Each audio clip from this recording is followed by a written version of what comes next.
Hello and welcome to Prudent Media News. Now look at the headlines. Congress MLAs and ministers want assembly election in April and not February. Convey the feeling to High Command. NCP bets for early polls.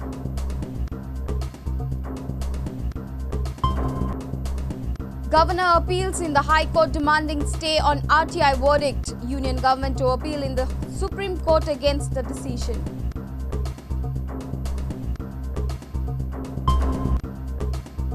Another scam in the ESG. Tender awarded to a travel agency by flouting clauses in the tender. ESG CEO maintains ambiguity in spite of governing body's instructions.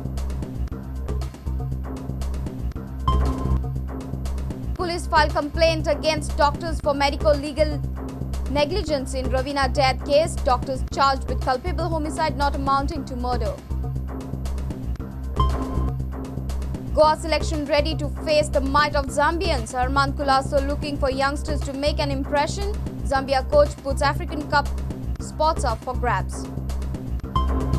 And India coach Savya Madeira looks forward to friendly against Zambia. Saturday's match against Goa will offer keynotes to India coach.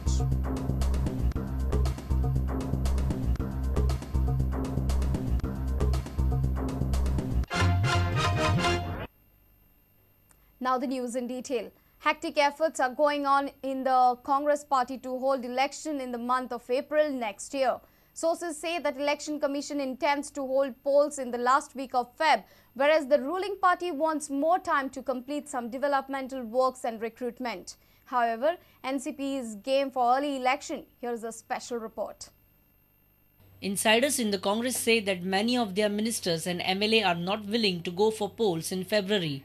Some of the ministers are comfortable with early election, whereas many wants to finish some unfinished business. The term of Goa Assembly gets over in May, but the ruling party wants poll in April, before Panchayat election. One of the top cabinet ministers told Prudent the following thing: "We would like to complete full term, but polls should happen before Panchayat election.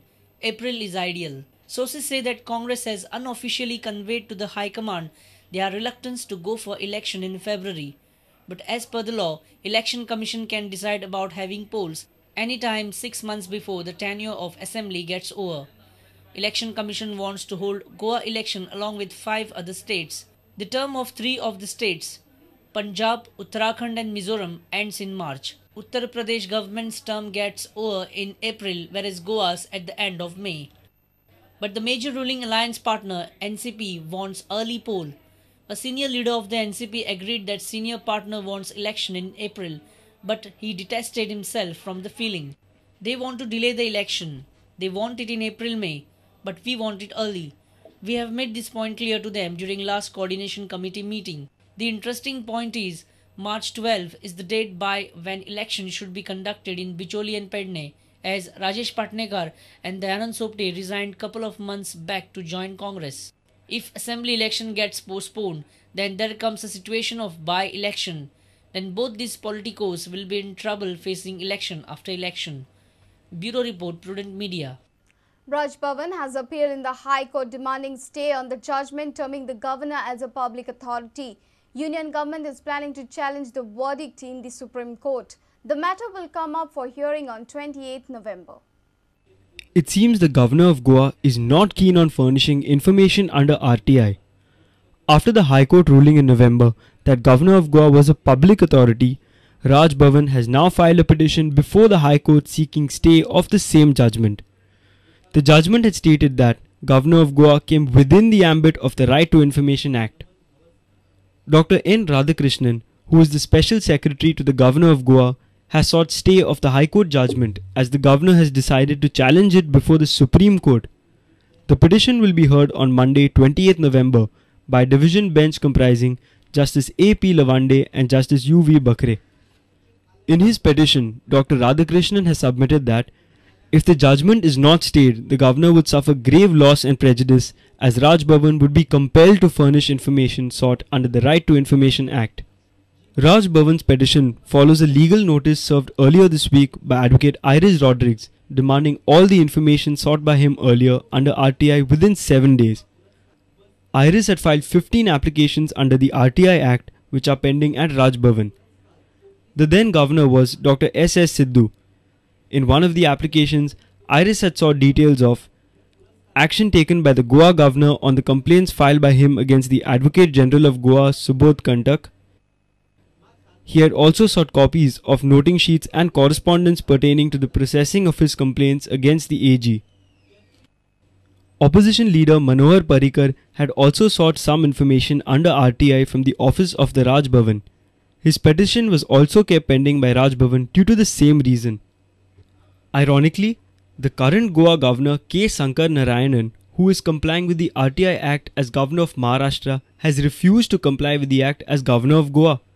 Despite every other governor in the country and even the President of India complying with the RTI Act, Raj Bhavan over the last 5 years had chosen to avoid furnishing information under RTI. Bureau Report, Prudent Media. ESG is back in another scam. Certain documents have revealed that ESG flouted rules in their own tender while awarding travel agency contract of EP to a company. ESG CEO Manoj Srivastava defended ambiguity in the tender document in spite of instructions from the governing board. Documents have revealed that ESG has awarded the travel agency tender to one travel agency, violating conditions in their own tender notice. And this has happened in spite of the governing body asking the ESG to fulfill all clauses in the tender. ESG had invited the bid on 9th September 2011. Trade Wings and Messrs. Purushottam Bhagwan and Associates were amongst the bidders, but the latter was awarded the bid. Surprisingly, following clauses from the tender were not in favor of the awardee. They did not have any office in Mumbai or Delhi. They had tie-ups and such arrangement violated clause 2 of the tender. They did not have RBI license to transact in foreign currency. Interestingly, the governing board of IFFI smelled a rat and asked ESG CEO Manoj Srivastava whether franchisee or network offices are included in the definition of office. The tender mentions that the company should have offices. They noted following things when the matter came before them. The tender document should be properly worded so that there is no scope for different interpretation. Shockingly, ESG CEO defended his ambiguity, stating that nowadays booking are done online and support of a network office is adequate for tender process. Why did Manoj Srivastava did this? Moreover, the company offered 12.5% discount on basic fare when the discount received by travel agents is not more than 3%. These are the facts. Travel agents receive a discount of 3%. Discount of 3% is calculated on basic fare plus YQ.